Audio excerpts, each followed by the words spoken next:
Hello and welcome to the Stress Mastery Podcast. I am your host, Peggy Romero. I am so happy that you joined me today for the Saturday podcast. Finally, Saturday. And thank you guys. I just appreciate that you listen to the Stress Mastery Podcast every day. And I want to wish you a Merry Christmas. This will be coming out on Christmas Eve. So hope everybody's having a beautiful and lovely Christmas. So today we're closing out the week with desire. So let's start by asking a simple question. What is the true meaning of desire? Actually, it doesn't sound too simple, really. I Googled it and found this. To wish for or long for, to crave or to want, to express a wish to obtain, to ask for, or to make a request. But is that really all it is?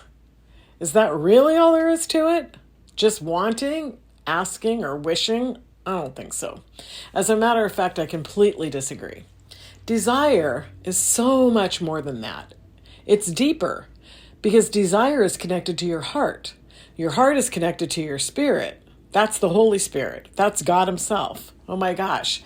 That is so much more than just some idea popping into your head to wish for, or to long for, to crave, or to want.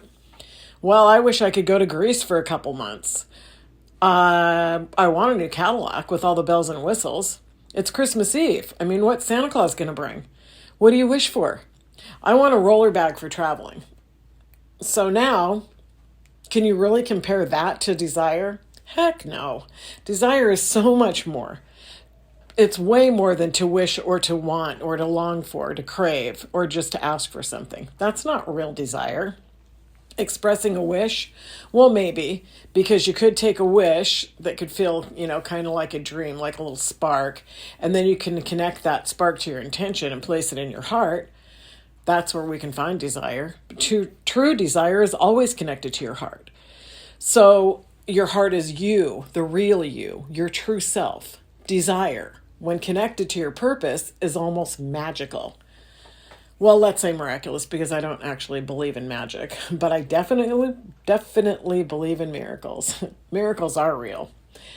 And it's true. You can create miracles. I know I have. There are miracles all around us all the time, but you can only see them if you're connected. So I have to say that my true desire is to be connected to God, to truly live in peace. Like I want to be joyful. I choose joy. I try to make that my mantra. I choose peace. I choose joy. I choose love. The fact is that so much of my life is now spent peacefully is truly a miracle, because I've been really honest with you guys. I was a wreck for a long time. I used to live every minute of my life in fear, but now I feel peace and joy in my life a lot of the time. And this is a very different feeling for me, this connection to my heart. So if you really think about it, our heart is so much more than what we give it credit for. So besides just, the awesomeness of beating and keeping us alive, we also feel from our heart. Our knowing, our truth comes from our heart. Our very being, our soul, is rooted to the heart. So in order to be able to talk about desire, we have to realize the connection that we have to our heart. So it's Christmas Eve. So let's talk about Christmas for another minute. I said I want a roller suitcase that fits under the seat of the airplane. I also want my kids to watch It's a Wonderful Life with me. It's tradition. I want my daughter and grandkids in Oregon to join us, even though me and my other two kids are in Iowa right now. So my grandson is a teenager, and he knows how to invite us into a virtual meeting. And somehow we all watch the movie simultaneously just by clicking the links that he sent us. And then we all log onto our laptops and we can see each other like we're on Zoom. And it's really cool. So if one person pauses, we all pause automatically. And then we can talk about whatever we want to talk about. And then we turn it back on and we're back on the same scene together. So this technology has really kept us connected during COVID. And now we just keep using it for connection. It's really cool because we live in different states, and I'm so grateful, especially since I travel a lot and I don't always stay in one place for a long time. And I'm so thankful that they include me. Like, we get together and watch movies. And my, grandson, he's 13, he has many other things to do, but he calls me and says, "Hey, Graham, what day can you watch this movie with us?" I love it. It makes me feel so warm. So here's the funny thing about tonight's movie. Like I said, it's traditional, but It's a Wonderful Life. I love this movie. And my kids, they don't like it as much as me, but they watch it with me because I love it. They watch it with me because they love me. They watch it with me to have time together. Even my teenage grandkids will watch it for us. Like, I'm pretty sure that they like it even less than their mom does, and Melissa doesn't really like it all that much. Well, I think she might be liking it a little bit better now. I don't think that they'd watch it if I didn't ask them to, though. I'm not really sure. I think they might miss it if we skipped a year. But see, I want to watch the movie because I like the story. It's a beautiful story. I don't know if you've ever seen it. You probably have. But I love George Bailey. He spends his life helping people, his whole life. He loves people. He's forceful and cranky, and he's sometimes a jerk. But he loves with his whole heart. He changes the lives of so many people just because of who he is.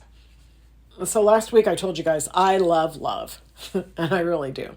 So my favorite part of this whole movie, which has nothing to do with desire, I'm just going to tell you what it is. So Mary is a little girl, and she whispers to a 12-year-old George Bailey in his bad ear, "George Bailey, I love you till the day I die." And you know what? She does. She loves him her whole heart. So while it isn't a love story, I love that part of the movie. So, okay, back to my kids and desire. Like I said, I want to watch the movie because I like it. But my true desire, my motivation, my purpose for it these days is for me to be able to enjoy it with my family. It brings us all together. It feels like all is calm, all is bright. And right now, I am so full of love, joy, and gratitude. So Kimberly, my daughter, and I were planning to go to Tyler's house, my son, this afternoon. It's like an hour away. But it snowed like 6 or 8 inches, and it's -11 right now. Yes, -11. So my boy and his fiance, Camille, just called and said that they'll drive over to our house so that I don't have to go out and drive an hour in the snow. I mean, gosh, that's so nice. So we're still going to have dinner together and watch our movie. So I call Melissa, my older daughter, and she and my grandson are going to join us. And so I'm so happy right now. My heart is so full of joy. My family is together, cozy. See, that isn't a want. That's a desire. I'm connected to my purpose to raise the energy of those around me. One of my goals is to have closer relationships. And this movie night is checking the boxes for me. So we all feel loved and cozy. Higher vibration. Check. My family is bonding over a movie, or bonding over any activity, I suppose. Check. Spending time together. Check. My kids all put on their Christmas pajamas. I think it's so cool. Connection. Check. I know Melissa and Riley were virtual, but we still have them on Zoom. We can see them. It's really great. So really, we're together. We felt together. So check, check, check. I didn't have to force any of this, which is amazing. They just all did it happily. They're all happily joining in. I just wanted to share this experience to show the difference between a want, which is me wanting to watch the movie, or being the person who got to choose the movie, and the desire to connect closely and share this love and time with my family. My heart's desire is to stay connected to God. Sorry, that was a tongue twister. That's peace. As you guys know, I have been scared and fearful my whole life. I spent my whole entire life in fear, grinding, pushing hard, just to try and move forward or not to fail and fall back. I was so demanding, like, this is how it has to be. This is the only way it will work for me. And I think it's because I could only trust myself. I thought I could trust God. I said I could trust God, but I certainly didn't practice what I preached. Be still and know that I am God. Well, only when I really had to. Truth is, I was too scared to be still. Unless I was up against a wall, like with my back to the wall and no other options, that was the only way that I would ever be still and wait to see what God would do for me. That's just how I was. that was how it was in the good times and the bad times. I never took a break. Like they say, take time to smell the roses or whatever. Not me. When things were good, I was still fighting not to lose what I had gained. I never stopped to enjoy my life. I never enjoyed the process of anything. I was too scared. So not even in my successes was I able to relax. I was afraid I'd lose them if I relaxed for even a minute. It was always in want and never in desire. I was always afraid of something or someone, even when I was doing well. This is really sad. It was a plan in my head, but it was never like connected to my heart. The funny thing is, my whole life, I wanted to be connected to God. Like, it was my purpose. I told you guys before, I wanted to be a nun when I was young. So my desire was also my want. I think I wanted to be a nun or wanted to be connected or closer to God because I thought my family was, because they were a really, really religious family. And to tell you the truth, I have always, if I could calm down long enough, feel God's presence in my life. So it was a real thing. So it was like desire and want both at the same time, I guess. I'm not sure if that's a thing. But I didn't trust it. I mean, like, what if that isn't God talking? What if it's you, Peggy, giving yourself a false sense of security? See, I didn't know that there was me, God, and my ego. So it made it hard to decipher the truth, a lot of the time. I just couldn't. I didn't know that there was the ego. So I thought that if I was talking, it was me. And if God was talking, maybe it wasn't God. So knowing that my ego is not me has made all the difference in the world. I've told you guys that before. It's so much easier to be still and feel the connection of God because you can definitely tell the difference. So there's a song that I've loved my whole life. It's called Make Me a Channel of Your Peace. It's also known as the Prayer of the Prayer of Saint Francis. So this story stayed in my heart my whole life. It started resonating with me when I was really young. I think when I was in second grade, maybe third. So here are just a few of the lyrics. I'm not going to sing them like I did last week. Where there is hatred, let me bring your love. Where there is injury, your pardon, which means in this song, forgiveness. Where there is despair in life, let me bring hope. There is so much more to it. It's all about me sharing the peace of God with the world, being a channel for God's peace to share the peace of Christ with others. So I felt this like as a calling in my heart, and yet I lived my life with almost zero peace. Like 90% of the time I was not peaceful. Not even my sleep was I peaceful. I would wake up in full thought of the day or what I needed to do or what was going to happen next, like full bore, not even waking up slowly. So talk about being disconnected from your purpose. Yikes. That was in my heart, but I was living through my head. I heard the voice of the ego, the wants, the force. I mean, talk about contradiction. It's miserable. As long as I can remember, I have always had that goal to be connected to God. As long as I can remember, actually, I had the goal of when I make it past the pearly gates and I meet God face to face, that I will hear him say proudly, well done, good and faithful servant. Now, how am I going to hear that when I spend most of my time just being disconnected from God, disconnected from my heart? Hearing the still small voice for a minute at night or when I'm praying, and then fighting off the world the whole rest of the day every day. So now, thanks to Stress Mastery, I've learned about the different energy levels: fear, anger, courage, willingness, going all the way up to peace, joy, and love. So I realize I can stay connected to God in my daily life. And if I do that, I will feel better. My life will have more purpose because I'm connected. I will be a better person all around. See, when you allow that connection into any situation, you transform the situation. It doesn't matter what it is. It doesn't matter what the day brings. It doesn't matter what the situation is. We all know we can feel the higher energy when we're connected to God. I mean, he's the source of all. So we also feel better when things are going right for us. A win will make us feel better. That can raise up our energy. To complete a task successfully, Hey, that brings up our energy, or we achieve any goal. Or what about the people that you know where you walk away saying, gosh, I need to spend more time with them because I always feel better when I do. Of course, we all have songs that raise our vibration. Those higher energies will connect you to your heart, and it changes everything. So you can feel this in action. So I'm not just making up some woo-woo stuff. We've talked about this a lot on the show. We also talk about choice, about having free will. So we're in choice every minute of every day. And I always tell you guys, the choice is always ours. What will you do with this moment? How do you choose to live? What do you choose to think about? What are you willing to let go of? How long will you carry the hurts and pains with you? It's in the past. Do you know you can let it go? Will you make the effort that it takes to release the pain for once and for all? If you can imagine this, okay, every hurt, every pain, every painful story and memory that you choose to keep, every belief, every loss, every lie, imagine each one of those as a brick in your backpack.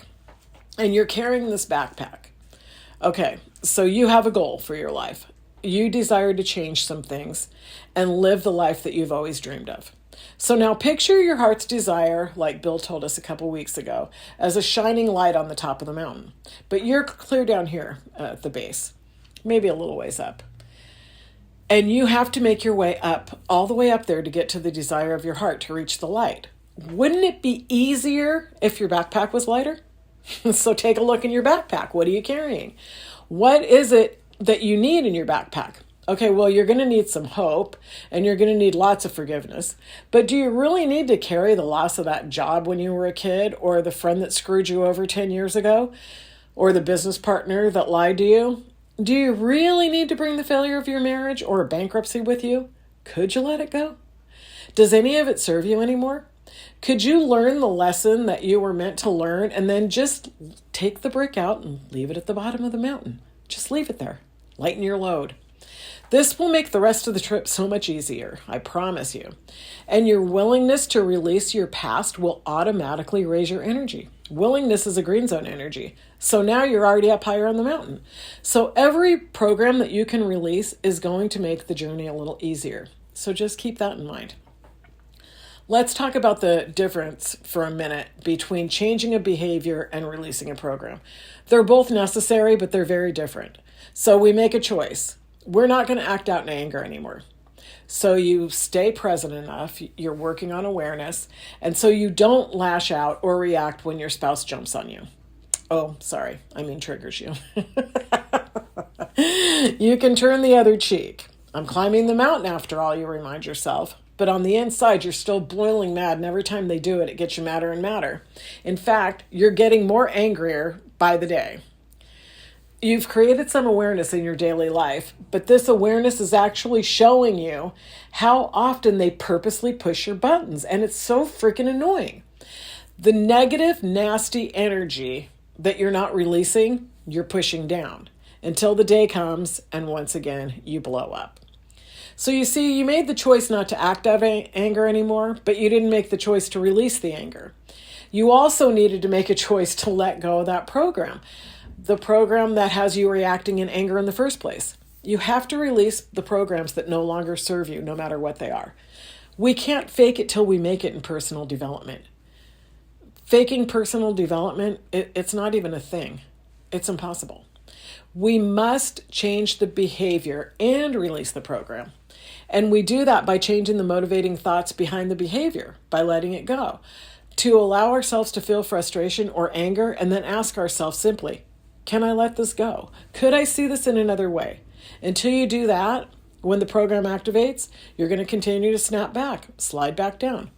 But once you make the choice to let it go, it's like a miracle, guys. It's gone for good. Now you really can say, I'm a different person. I'm growing. I have made choices to behave differently than I did before, and I release the programs. I think and believe differently than I used to. So you just aren't trying to fake it anymore. It's great. You've released the program that was holding you back, and now you can continue your climb. If you don't connect to your heart, that it's just a want. It's not a true desire. So learn to let go of the things that don't serve you. They're holding you back from your light. Love yourself, forgive yourself, and be true to yourself. Acclimating to the higher energy is very beneficial, and it will help you transform much more quickly. This will help you make your way up the mountain. Let go of the programs that were set for you, not by you. I know it's the natural progression of life. I already tried to redo this because I said that wrong last time too, so I'm just letting that go now. But I miss my parents at Christmas time. I miss how our family used to be. We always had these really fun Christmases because we had this big, loud Christmas with all 7 of us kids, our parents, our spouses, our children. We would sing and laugh and eat, and everyone was loving and calm for a moment. And anybody was welcome who didn't have a place to be for Christmas. My parents would always welcome them in. That was something I really loved about them. But we got to take the good with the bad. So I was also thinking about some things that I have decided over the past few years to let go of. Things that I just did for a long time or believed for a long time because that's what my parents told me. So remember, everything that we experience is a part of us. And we all get to make the choice of what things we're going to keep and what we're going to let go of. So keep the things that help you with your climb to reach the desires of your heart, and dump the rest of the junk as soon as possible. So I'm ending this lightly because I'm just laughing about my mom and how funny that she was, and so many of the things that my mom would say. So she taught us to make our bed every day because someone might come in and see your bed unmade. Well, I say, make your bed every day because I'm going to see it and I like to see it made. Okay, don't talk to strangers. Well, I decided we're all one in the Spirit. We're all one in the Lord. So there are no strangers. So talk to everyone. Mom would always say, Peg, don't do that. Be careful. I say, nothing ventured, nothing gained. So you better take some risk. Mom would say, make sure that you have clean underwear on because you might get in an accident and the people at the hospital will see you. Okay, Mom. I say, how about wear clean underwear every day because you have self-respect and good hygiene. My mom and dad sometimes would say, wipe that shitty grin off your face. I say, smile all the time. My mom would say, charity begins at home. But I've decided, give everything you have to everyone. Every single day. Merry Christmas. And that is it for today's podcast. Our mission here is to create a shift in the planet, and you can join us on that mission by simply like, share, and subscribe. As always, until next time, stay inspired.